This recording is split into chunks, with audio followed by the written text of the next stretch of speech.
Hazım aydın olsun, gönlüm olsun aydın olsun. Allah'tan arzum budur. Bütün subaylara pay kısmet olsun.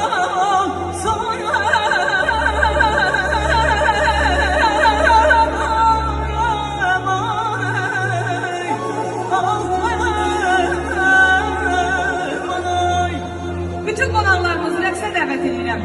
Evinize gelin.